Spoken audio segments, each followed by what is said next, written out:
Kimani Melius was on the verge of something special. The 22-year-old St. Lucian, who celebrated his birthday on January 17th, was on 192 when Brian Charles, bowling round the wicket, bowled a straight one to him. He reverse swept and was out plumb leg before. Some would say, why would he reverse sweep at such a high score? But I look at that innings and I'm telling you that Kimani Melius was in Giddyland. He was at a stage where he was floating. He was like in a trance. He was just batting. If I was batting with Melius, he would have made that double century. I would have calmed him down. But it's clear that the young man on 192 was somewhere he has never dreamt of, and he didn't know how to manage the situation. I hope he will get another chance to score a double century. But he batted beautifully. He hit the Trinidad and Tobago bowling to all parts of the ground. On Tuesday, when the Windwards were bowled out for 243, Sheldon Smith said it was the Red Force third string attack that bowled out the Windward Islands. Yesterday, they look like a fifth string attack. They have no bite, no penetration, no venom. As Melius and Kevin Hodge put them to the sword, and they were dismissed to every part of the ground. Hello, everyone, and welcome to the Cricket Forum. Please slash a like on the video, share, and subscribe. The first round of Cricket West Indies 4-day regional cricket competition continues today, with the third day's play in the match between Barbados Pride and the Guyana Harpy Heather, and the Jamaican Scorpion and the Leeward Highlands Hurricane. Today is the final day in the featured match between the Trinidad and Tobago Red Force and the Windward Island Volcanoes. After 3 days playing that match, the Windward Island Volcanoes made 243 in their first innings, in which the Trinidad and Tobago Red Force replied with 315. But in the second innings of the Windward Island Volcanoes, they are 397 for 3. Kimani Melius, as I said, made 192 brilliantly, murderlessly putting the Trinidad and Tobago bowlers to the sword. Kavim Hodge made 80 and Halik Atanase on 49 not out, along with Sunil Ambris, who's on 42 not out. In the Trinidad and Tobago first innings, Amir Jangu got 86, Tian Webster 79, and Terence Hines 52. Ryan John, 5 for 18 from his 14 overs. This is very instrumental because Ryan John was not even in the Windward Volcano squad. It's because the match was being played in Grenada, he got a last-minute call-up to replace another player who was injured. At last-minute call-up, and he took 5 for 18 from his 4 overs. Talking about grabbing an opportunity, Ryan John did just that. I think this match is going to end in a draw. I don't think the Windward Island Volcanoes is going to declare. My reason for saying that is that unless Alec Atane is out, the Windward Island Volcanoes will not declare. Atanes know that there are only so many spots in the West Indies squad. You have seen Kimani Melius made 192. He need to respond. And unless he got out, the Windward Island Volcanoes are not going to declare. Atanes need to make a century. That's what has been holding him back from not being in the West Indies squad. He knows that. He's not going to declare unless he's out or he makes a century. It's as simple as that. Now, the question is, should regional 4-day cricket be about winning, or should it be about getting your players to move on to the next level to play for the West Indies? look at it this way. I am looking at it from a personal point of view. Many would say if the team comes first, but I am the captain. It's $8,000 to play a test match for the West Indies.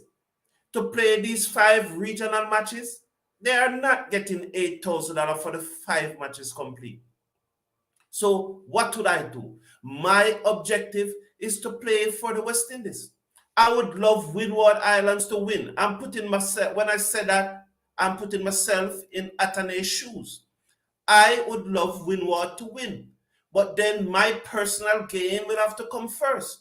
And so I don't think that this match will see a positive result for one team or the other. I think it's going to end in a draw because Atenes will be pushing forward to making that century. That is my verdict on this match.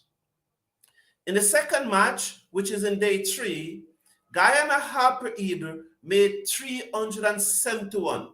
Machu Nandu, a left-handed opener, on his debut made 126. It was a good knock from the young man. We spoke of Savory, who made 25. Imlak, a lot of talk about Imlak, who got a 2-ball ducks. But this man, who I've never heard anyone speaking about, it was on his debut. And we hope that he pushed on from here and made some other runs. Machu Nandu, 126 out of Guyana, 371. Jay McAllister, who in my opinion is the most impressive bowler I have seen in the competition so far. It's only 3 days old, but Jay McAllister with his 3 for 43 from 18.1 overs impressed me. And I'm not here saying that he's anywhere near Joel Garner, but he hit the pitch as hard as Joel Garner. Since Joel Garner, I have not seen anyone hitting the pitch as hard as Jay McAllister. Kevin Benjamin, no, the present West Indies coach, what's his name? Benjamin. Not the older Benjamin, the younger one. Kenneth Benjamin used to hit the pitch very hard.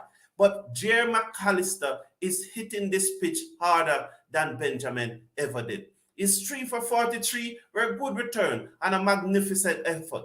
Chaim Older, not Chamar Older, Chaim Older, the off spinner, the off break bowler, he also got 4 for 72 from his 36 overs. So Chaim Older, 4 for 72, the off spinner, and Jay McAllister, the fast bowler, got 3 for 43 as Guyana Happy Hero made 371.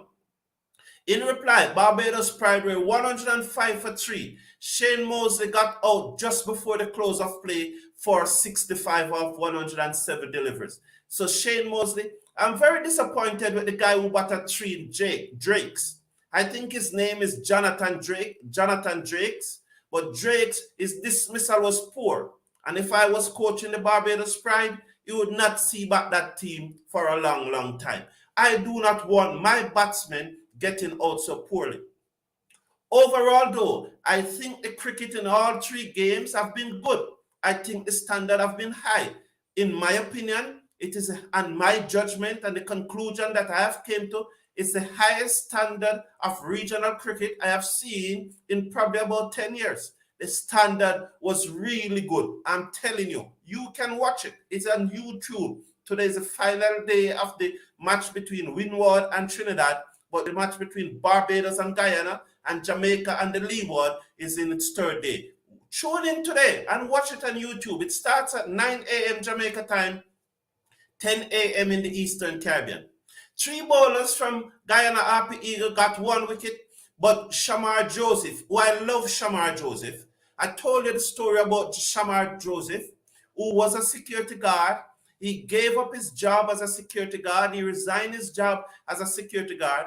And with the support of his fiancée, both of them have a 1-year-old daughter, and his family, he chose to give cricket a chance. And he is now in the Guyana Happy Eagle team. And he was very impressive yesterday. His 9 overs went for 20 runs, and he got 1 wicket. I am looking forward to Shamar Joseph. As I said, I love this sort of romance story. The 3rd match that is going on, the Leeward Highlands Hurricane 260 all out. Jeremiah Louis made 78. Markina Minley bowled 19 overs for 28 runs, 19.3 overs for 28 runs, 3 for 28. Marquino Millie. He was very good. He swung the ball both ways. Abhijay Mansingh, the son of Dr. Mansingh, who is a part of Cricket West Indies medical staff. Abhijay Mansingh, his father, is a part of Cricket West Indies medical staff. He came into this match as a substitute. He was not in the starting 11, but Alwyn Williams, the Jamaican batsman, batting all-rounder, had a medical condition, and Abhijay Mansingh replaced him. Abhijay Mansingh got 3 for 47 from his 20 overs bowling his leg spin.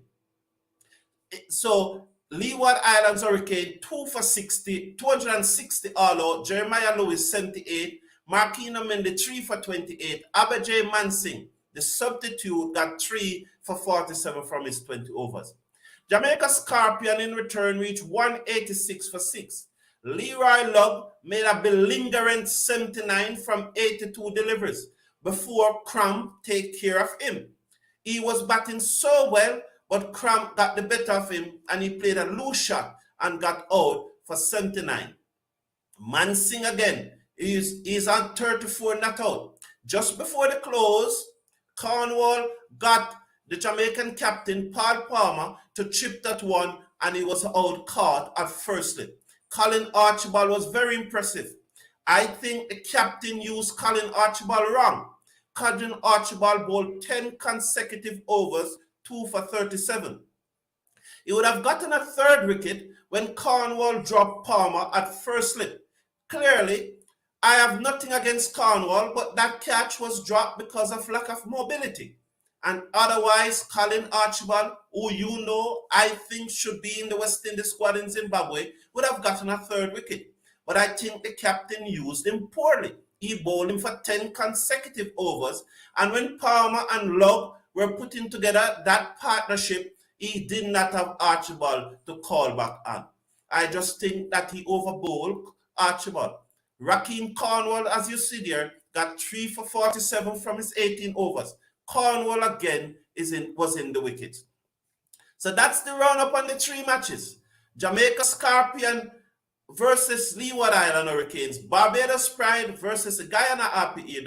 Those matches are in their 3rd day and the final day of the Windward Volcanoes match versus the Trinidad and Tobago Red Force. I think that match is going to end in a draw. I think Athanaze is going to try and go for his century. Unless Athanaze out early, this match will be a draw. Congratulations, Kimani Melius, and also congratulations, Matthew Nedu, for being the 21st Centurion in this year regional 4-day cricket. Thank you all for tuning in. Please slash a like on the video, share and subscribe, and click on those links in the video description and support Best Buy USA. Have a great day all. Please watch the cricket. One love. Take care of yourself.